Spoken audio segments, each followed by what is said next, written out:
Hello there, my name's Morgan, and you might recognize me from my Building a Bakery in Brooklyn series on Instagram and TikTok. I took you along with me for the entire 3-month process of construction, and we've been open for a minute now. And I haven't even given you an update, so let's go inside. First, for reference, this is us about halfway through construction. We were super lucky to already have a really great starting point, so we were mostly just changing some structural things and colors.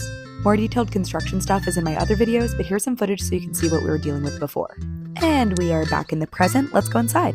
First, once you look to the right, that is our cake bar where we do all of our decorating and display cakes. And to our left is our pastry case, gallery wall, and checkout counter. First, let's hop back over to that cake area. Finding a good display case was really important to me because so much of the decor is our cakes themselves. And then behind that case is where the magic happens. We got this giant 100-year-old mirror off of Facebook Marketplace, and this is the one wall in the bakery that's covered with wallpaper. It's in a lot of other detailed areas, but I knew I wanted this wall to have a spotlight here. On our counter, we have all of our fun ribbons that we use for packaging and for decoration, as well as all of our Chef Master little rainbow of food coloring. Underneath the counter is where we store sprinkles, packaging, and a few other things. Basically everything you need to decorate a cake. As for the baking of the cakes, that occurs through this door in our tiny kitchen. Because it is a small, very charming space, we use a lot of vertical storage. But to bake at the amount that we do, we need a lot of giant equipment. So I played lots of games of Tetris figuring out what could go where.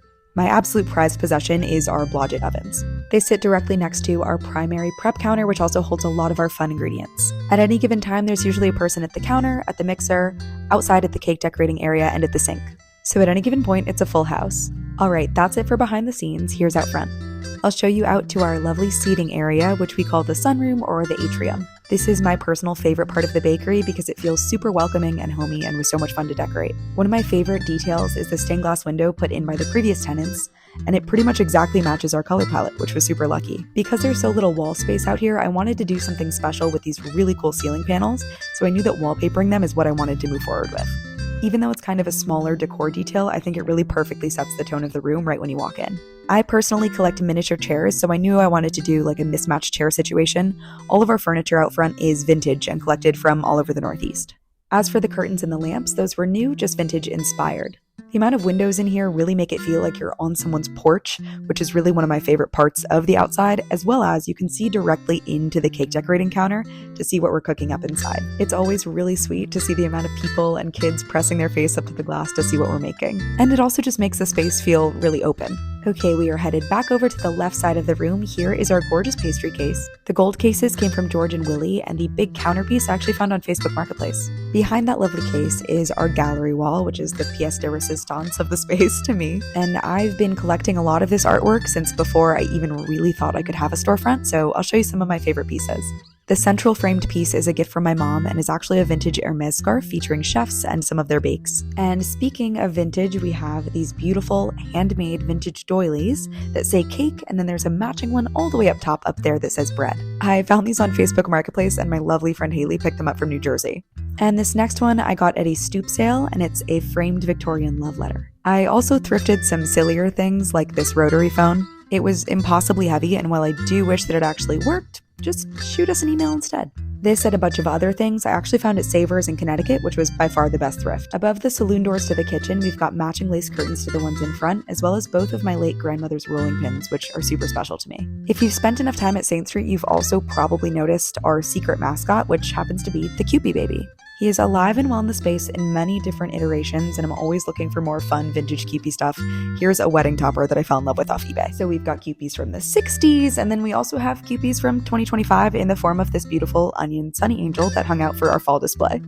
Taking a look at our cake decorating counter from this angle, you can see two very special things.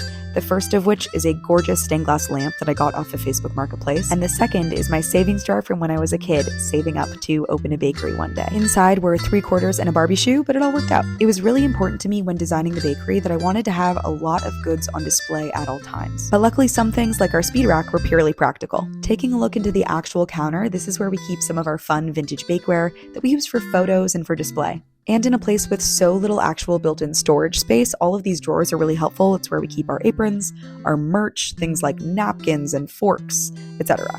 Speaking of merch, these are our brand new hats, which are dropping soon.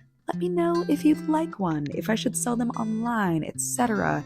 Anyways, they're super cute. You should twin with us. All of our cookies are freshly made and bagged every morning, so some of them sit behind the counter getting ready to be picked up. This is where I spend most of my time, behind the decorating counter. Nearly 6 months in, it still feels so surreal to bring so many of you into my little universe. And even though it sounds kind of cliche and is our motto, Made with Love does not just mean the things that were baked here. It includes the things that we built here, the friendships that we're making here, and the work that countless people put in to make Saint Street actually come to life. Okay, now that you've been updated, there's plenty more where this came from, so make sure you stick around and follow along.